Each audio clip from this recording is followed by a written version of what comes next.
Morning. It's good to see you guys today. Let me also welcome those who are watching today online. Great to have you guys with us. I like to say that whether you're a first-time guest, a long-time member, or somewhere in between, welcome. We're just glad that you're here. If you have a Bible with you, open it up or turn it on. Go to the book of Numbers. That's not difficult to find. It's in the first part of the Old Testament, Genesis, Exodus, Leviticus, and then you have the book of Numbers.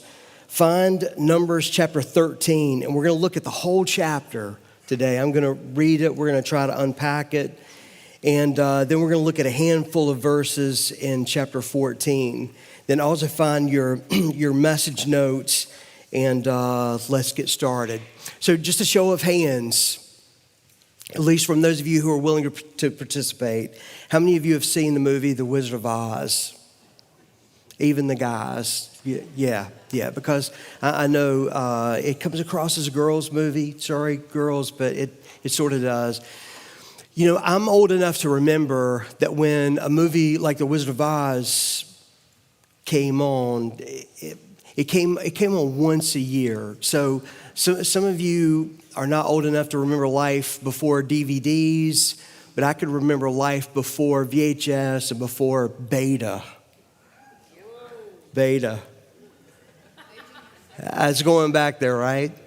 I remember when a VCR would cost about $800, and I think you can find those occasionally for like $25. You can buy them for almost nothing at a secondhand store. But you know, back in the day, movie theaters during the summer might re-release a movie like The Wizard of Oz, but you know, mostly as a kid, you look for it to come on once a year. And every kid knew when it was coming on because it would, you know, sort of go around the school. And if you didn't watch it on that Sunday night, it'd be a whole calendar year probably before you got to see it again. Well, for those of you who haven't seen it, and for those of you who are getting a little older, let me just open up this file in your mind. The Wizard of Oz is about a girl named Dorothy who is swept away from her home in Kansas by a tornado, and she is dropped into this magical land of Oz, not to be confused with the Band of Oz. Now, to get back home, she has to follow the yellow brick road, and that's supposed to lead her to the Emerald City, where she hopes to find the wizard who she believes can get her back home. And then, of course, along the way, she meets a few new friends, a scarecrow who's looking for a brain, a tin man who wants a heart, and a cowardly lion who wants courage. Now, just as a side note here, the book, and don't you hate it when people say, well, the book is a lot better than the movie? I wouldn't say the book is better than the movie, but it's darker than the movie. And it explains to you why there are some of these issues and why the scarecrow wants a brain and why the tin man is tin and he's looking for a heart and why this lion has lost its courage. It's kind of interesting. Well, in their journey to the Emerald City, they face some pretty big challenges like flying monkeys, dark forests that are full of danger, and of course, some witches. But in the end, here's what they discover. It's very powerful. They discover that what they're looking for, what they've been trying to find, is already inside of them. That they already have what they needed. They just needed to believe on it and act on it. Now, this is not exactly like the children of Israel, but it's a lot like the children of Israel when we meet them in Numbers 13. They've come to the edge of the promised land. They've been through a tremendous journey. They've gone through deserts. They've experienced God's great miracles. But then when they see about or hear about giants in the land that they're about to take over, fear takes over instead. And so like the cowardly lion, they feel like they're not enough.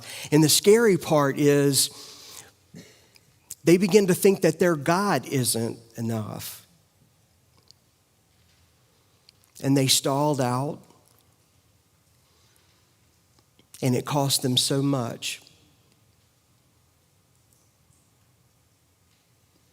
Today we're going to walk through this moment in Israel's journey, and we're going to discover that faith isn't about bravery at all. It's about trusting in the one who's already made a way, the one who already has a plan, the one who already has a purpose and a path. And we're going to see the importance of seeing through eyes of faith rather than eyes of fear.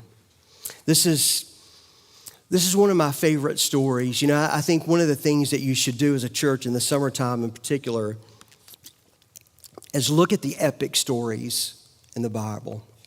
You know, the big stories. And the story of the children being released from Egyptian captivity and going into the promised land, their 40 years of wandering through the desert. It's hard to just bring that all into one message or even in one summer, and I'm not going to try to do that today, but this is such a big part of a really big story. It's one of my favorite stories in the Bible, especially these epic stories. And I hope that you'll open up to it. Not just to hear what I have to say, but I think God wants to speak to us. I'll just tell you, and I may say something about this at the end. I think God is using this story to do some work on me, and I hope that you'll give him room to do some work on you. So before we get into Numbers 13, let me give you a little bit of background information on it that I think you need to know.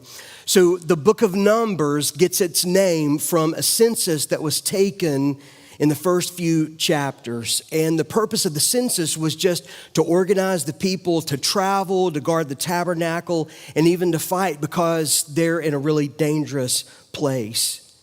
God was giving them this land, but they had to go in and take it. Moses had led the Israelites out of Egyptian slavery, and this was no small thing.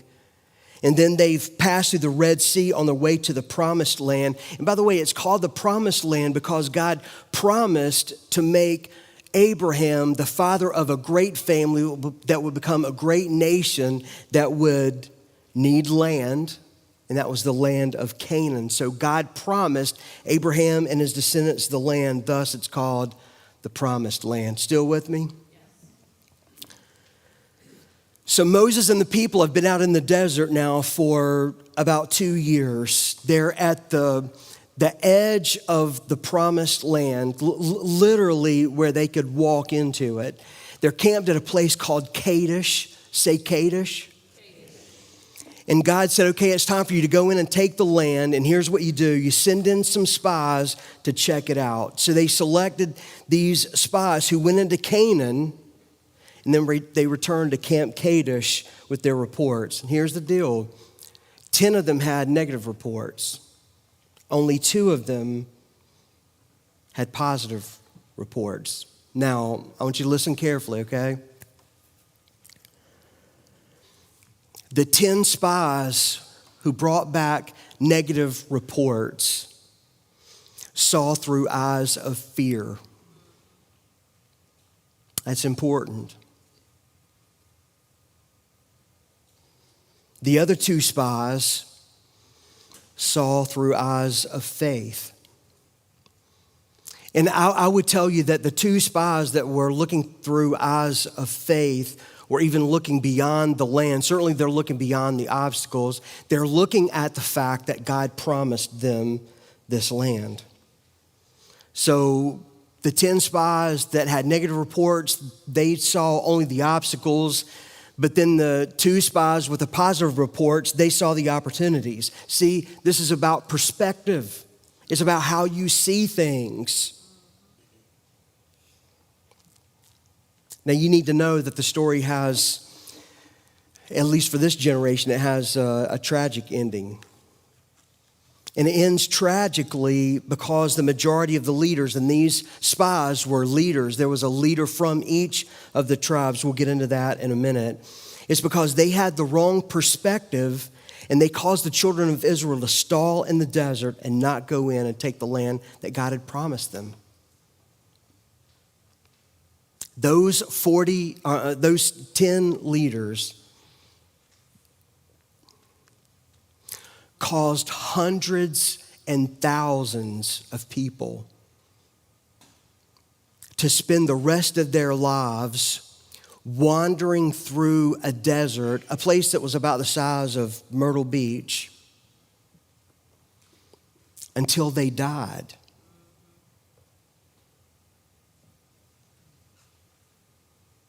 Because they had no faith. I mean, think about that. The decisions of 10 people impacted an entire generation of people. And that's the importance of leadership. In fact, John Maxwell says that everything rises and falls on leadership. Leadership is important. Leadership matters. It matters in your home. It matters in your church. It matters in your community. It matters on school councils. It matters at every level of society. Okay, let's get into Numbers 13. Still with me? Numbers 13, verse 1. The Lord now said to Moses, "Send out men to explore the land of Canaan, the land that I'm giving the Israelites. Send one leader from each of the 12 ancestral tribes." So Moses did as the Lord commanded. He sent out 12 men, all tribal leaders of Israel, from their camp in the wilderness of Paran, again named Kadesh. And these were the tribes and the names of their leaders.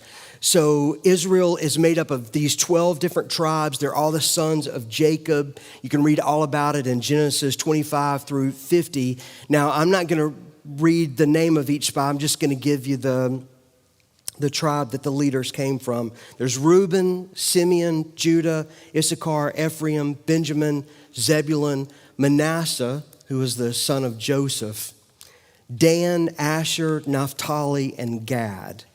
These are the names of the men that Moses sent out to explore the land. Moses called Hoshea, in most translations of the Bible, this is the New Living Translation, there's a set of parentheses that gives this explanation. Moses called Hoshea, son of Nun, by the name of Joshua. So the name Hoshea means deliverer. So think about it. Every time someone called out Hoshea's name, they're saying, "Hey, deliverer, how you doing? Good to see you." Back then, names had meaning. But then Moses changed his name to Joshua, which means God delivers, or Jehovah God delivers. God is salvation. Now, Joshua becomes a very important leader for the people. He becomes a great military leader. He becomes Moses' assistant. Later, he becomes Moses' successor, who will finally lead the Israelites into the promised land. But this new name is important for him and for future generations of Israelites. Because listen, it was a reminder that Hoshea doesn't deliver. With his new name, Joshua, it means that God delivers. So it wasn't just Joshua who was this, again, a really great military leader. It's not just that he's fighting for the people, but God is fighting for the people. God is the deliverer. God is salvation. See, these details, they matter. Verse 17. Moses gave the men these instructions and sent them out to explore the land. He said, "Go north through the Negev into the hill country, see what the land is like, and find out whether the people living there are strong or weak, few or many." Go in and check this place out. And that's just a smart thing to do, right?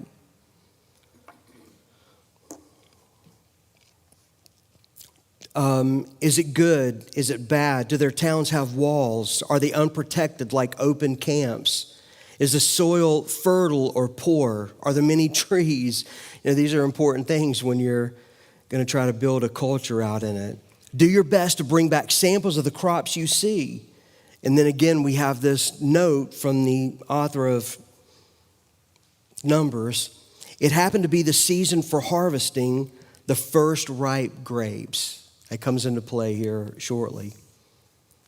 So they went up and explored the land from the wilderness of Zin as far as Rehob near Labo Hamath. Going north, they passed through the Negev and arrived at Hebron, where Hamim, Sheshai, and by the way, if I was mispronouncing these names, would you know? Nope. So listen, that's a secret there. You just say them like you got it. And most of the time, people won't really know. But here's why he's listing these out. They're all descendants of Anak. The ancient town of Hebron was founded 7 years before the Egyptian city of Zoan. So look, he's given historical details here. When they came to the valley of Eshcol, they cut down a branch with a single cluster of grapes, so large it took 2 of them to carry it on a pole between them.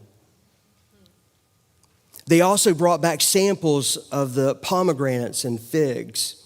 That place was called the Valley of Eshcol, which means cluster. And you can understand why, right? And it was named so because of the cluster of grapes the Israelite men cut there. And this is where the story changes. It transitions. And this is important. This is when the spies return with their reports. After exploring the land for 40 days, the men returned to Moses, Aaron, and the whole community of Israel at Kadesh in the wilderness of Paran. They reported to the whole community what they had seen and showed them the fruit they had taken from the land, which had to be impressive, right? This was their report to Moses. We entered the land you sent us to explore, and it is indeed a bountiful country. A land flowing with milk and honey, not cow's milk and not bee honey, sheep's milk and date honey. So a little bit different. Here's the kind of fruit it produces. And the people had to be really excited. And then there's this but in verse 28. But the people living there are powerful and their towns are large and fortified. We even saw giants there, the descendants of Anak. The Amalekites live in the Negev, and the Hittites, Jebusites, and Amorites live in the hill country. The Canaanites live along the coast of the Mediterranean Sea and along the Jordan Valley. But Caleb tried to quiet the crowd, the people, as they stood before Moses. So just imagine, they're excited over this great report, but now they're hearing about these fortified cities and names like the Moabites, Jebusites, Hittites. These are strong tribal people. They had a reputation of doing terrible, horrible things to other people. They did things to people in war that I don't really even want to talk about in mixed company. So the people go from this high to this great low. I would imagine that the murmur has turned into this, hey, let's just forget it and stay here in the desert sort of conversation.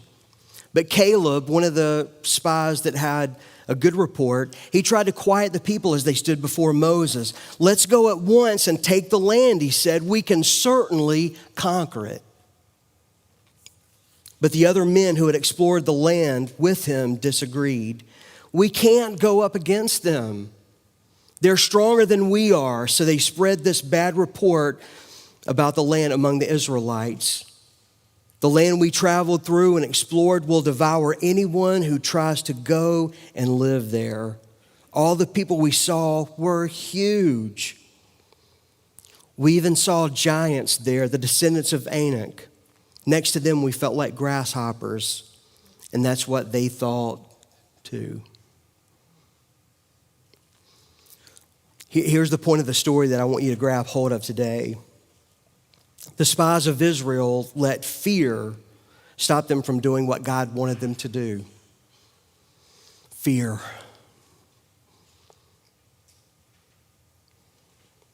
It was fear that kept them out of the blessings and favor of God. It was fear that kept them from doing something significant with their lives. It was fear that kept them from living out the purpose and plan that God had for them. They saw life and what God was challenging them to do through eyes of fear rather than eyes of faith. Let me show you two things that fear produces in our lives. I want you to write these into your notes. The first one is we underestimate what God can do. We underestimate what God can do. Look back in Numbers 13:28. The spies report, but the people living there are powerful and their towns are large and fortified. We even saw giants there, the descendants of Anak. So think about this.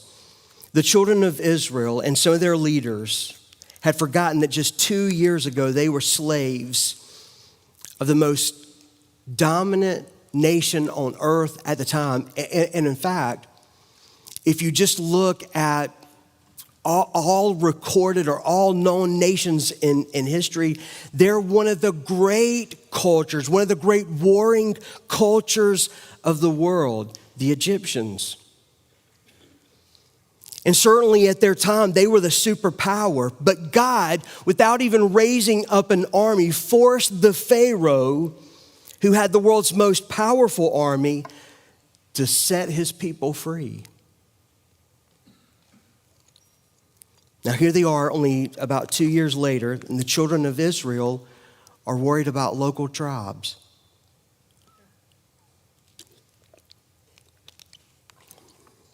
Have you ever noticed that the longer you look at a problem, the larger it grows? This is how molehills become mountains. You know, it's interesting that about 40 years later, when God finally allowed Joshua to lead the next generation into the promised land, a local girl there named Rahab said, you know, for the last 40 years, we've been living here in fear of you. Why? Because we heard about the great miracles of Israel's God. We've been just waiting on the day you would attack us for 40 years. They were afraid for no reason, stuck for no reason. Here's the second thing fear produces in our lives. We underestimate what we can do. Now, don't hear me wrong. It's all about what God can do. But God uses people. He uses us. Verse 33, in verse 33, the spies said, we even saw giants there, the descendants of Anak. Next to them, we felt like grasshoppers, and that's what they thought too. It'd be interesting to find out how they knew that that's what the giants were thinking. Talk about a low self-image.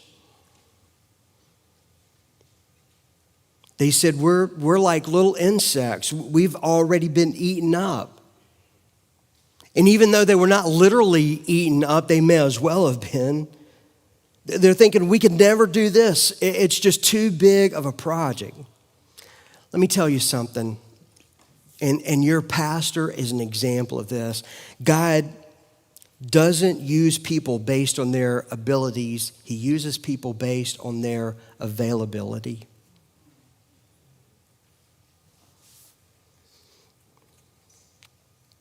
Here's sort of the big picture lesson that I hope you'll get today. Problems don't defeat you. Your perspective on your problems, that's what defeats you. It's how you look at your problems. It's how you think about your problems. I mean, like the problem that you're facing right now, regardless of what it is, the problem is not the problem. The real problem is the way you see your problem. Israel was defeated because of their negative, unbelieving attitude. So whenever you have this negative, unbelieving attitude, or you're seeing all the obstacles rather than the opportunities of something God has called you to do, remember what Jesus says in Matthew 19:26. With men, this is impossible, but with God, all things are possible.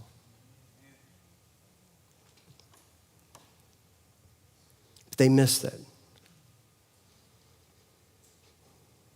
Let me give you 3 things that happen when people look at life, their situation, their calling, whatever it is, when they look at it through eyes of fear rather than eyes of faith. Number 1, I become discouraged. I become discouraged. Numbers 14:1 says, the whole community began weeping aloud, and they cried all night. And listen, this is not just a few tens of people. We're talking about people in the thousands, perhaps the hundreds of thousands. And the result of seeing their problem through eyes of fear is that they became discouraged. Their worst fears overtook them. They got caught up in the negative emotions of the moment. And listen, they got caught up in the negative emotions of their own moment and the negative emotions of the people all around them. Let me give you some advice here, just as a leader, as a church planter, as someone who's been involved in startup things before. Be careful who you tell about your plans at first. Be careful who you tell your dream to. Be careful who you trust that with, because not everybody can handle that. There are a lot of God-given dreams and ministries that never get off the ground because the one who received the dream, the one who received the vision, the one who received the calling told the wrong people too soon. You need to start by telling people who have a bigger perspective on things, people who can see what the opportunities would be, not the people who only see the obstacles at first. Now listen, at some point you have to deal with the obstacles. And so at some point you need those people who can say, listen, I know you're thinking about this, but here are other things you have to think about. How much does it cost? How many people does it take? You know, those sorts of things. But if you tell those people too soon, they'll squash it before it ever even gets started. You get discouraged. And then you just absorb the thinking around you. You know, the other thing I would say is be careful who you surround yourself with.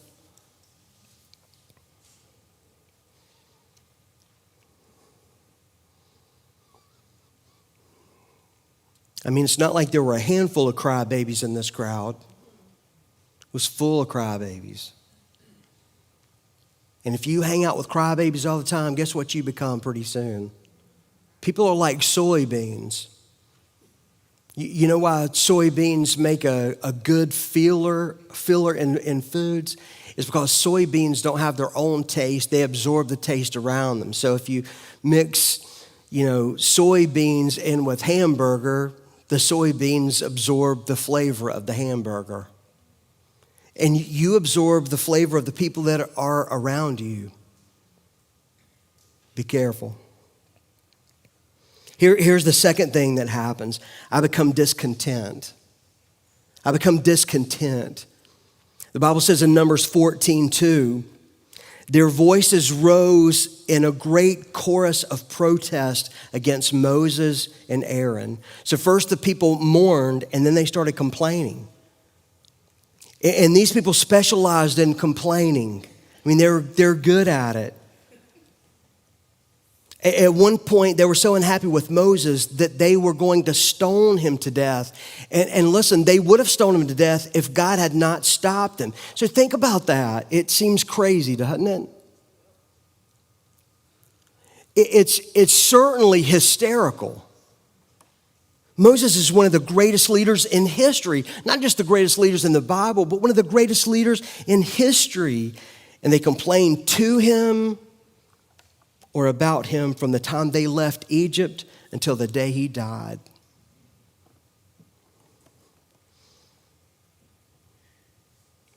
Over the years, I've learned that people who feel like failures usually become great critics. Great in the sense that they're large critics or largely critical,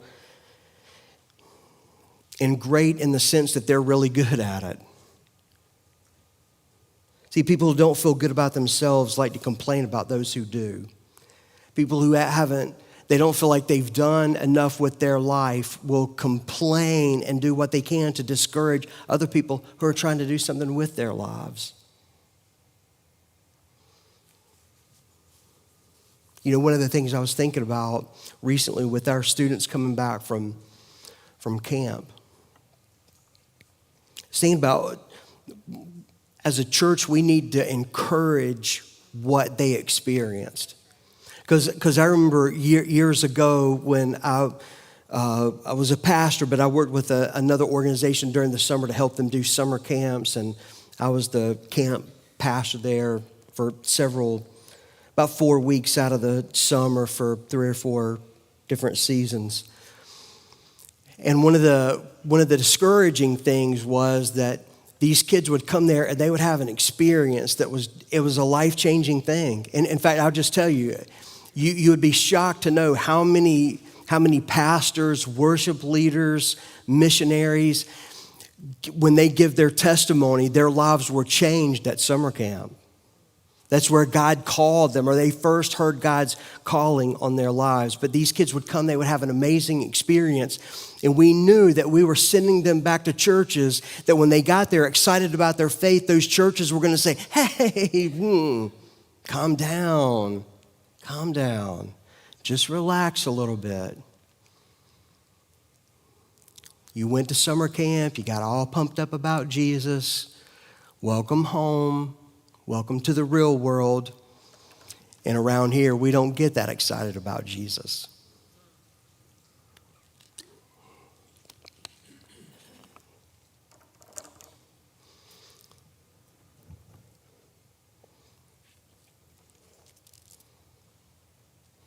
When the Israelites had the chance, this opportunity to do what God called them to do, and they didn't do it, they started blaming their leaders. They blamed everyone but themselves. Listen, some of you who sit on the sidelines and you critique, whether it's something with church or something maybe it's with students, maybe you're just at an age in your life when you're pretty sure that there were some opportunities you didn't take when you were younger that you just can't take now. You feel bad about that? Well, instead of sitting on that, why don't you encourage some people around you to take advantage of opportunities that you didn't take advantage of? Be a cheerleader. Be an encourager.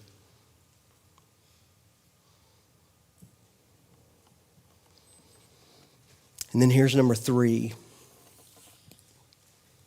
Eventually, I'll just quit.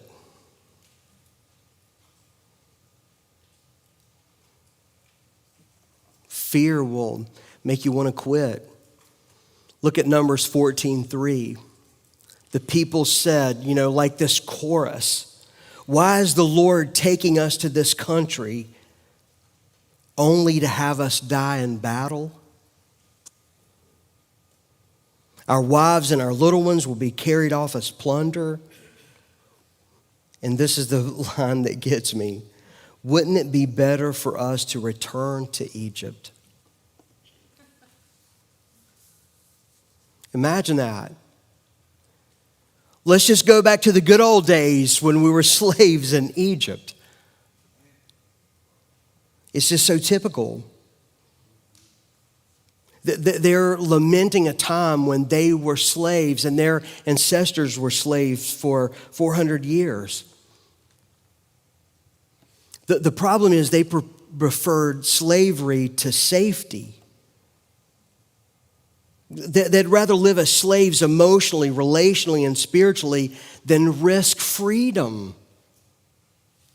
They'd rather go back to Egypt to be slaves than to take the risk of putting their faith and trust in God, the God who has done nothing for them but keep his promises.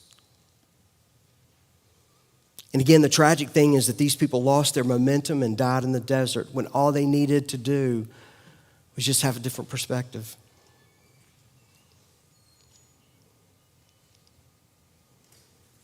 But instead of seeing through eyes of faith, they chose fear.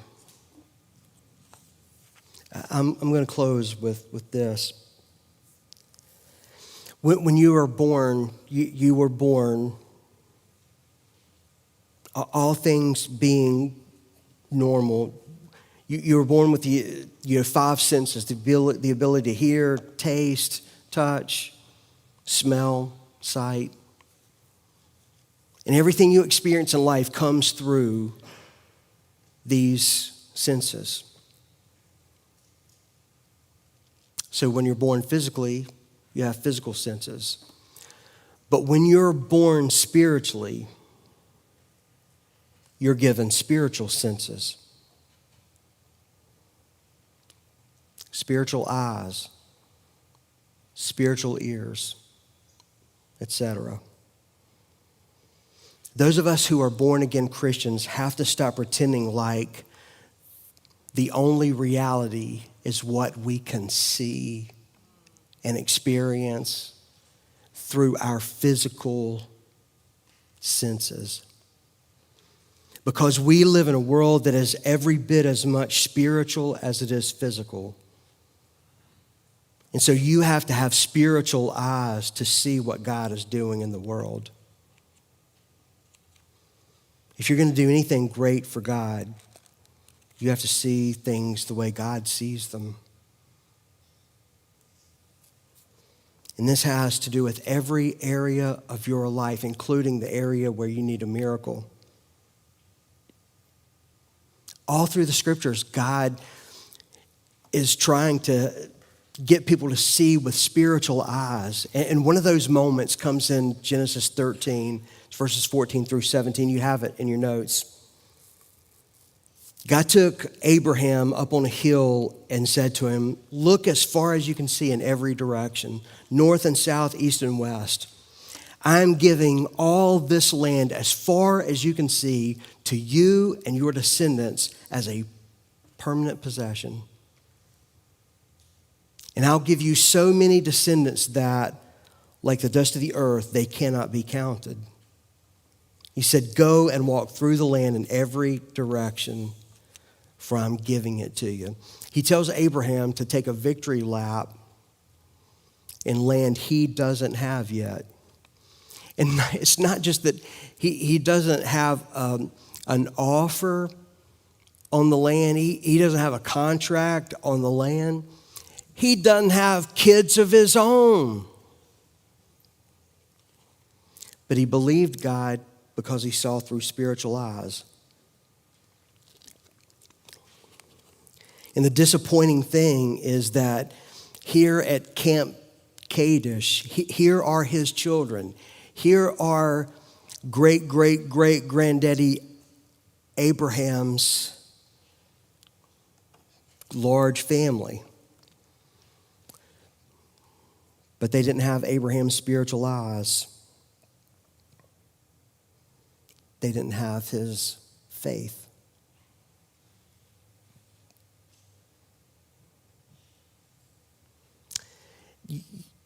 I can't tell you exactly why I'm teaching this message today. I can only tell you that I think God is doing things in the world. He's at work in the world. I feel like he's at work in my life. I feel like he's at work in the lives of my family members. I feel like in some ways he's preparing us for what's next. But I'm not sure what next is. But I want to see through spiritual eyes, through his eyes. And I'll tell you what I know for sure. At some point, every person, every church comes to its own Camp Kadesh. You know, a place where the stakes are high, The risks are great, and you can either move forward in faith, or because of fear, you can settle for comfort, a place of safety and mediocrity, and die there.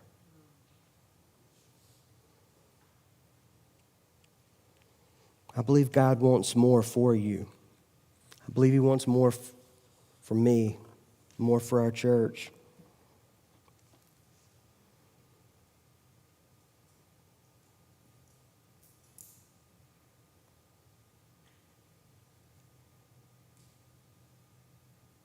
Let's pray together. In fact, if you would, just stand with me. Once you're standing, if you'll just bow your head and close your eyes.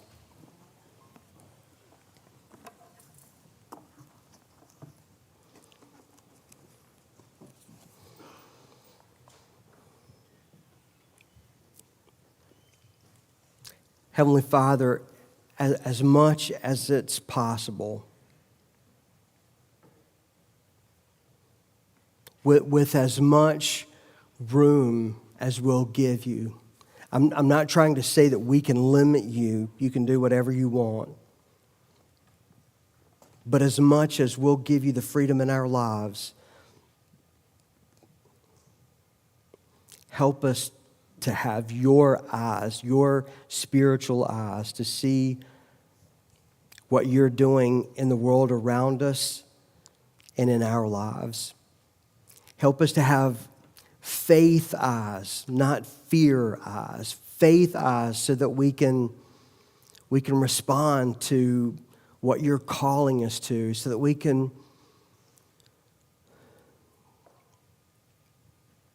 get our mind and our lives around your calling and what you want to do. I pray, Lord, in the very best way, not in a hurtful way, but in the very best way, I pray that you would unsettle us this morning. Where we walk out today knowing that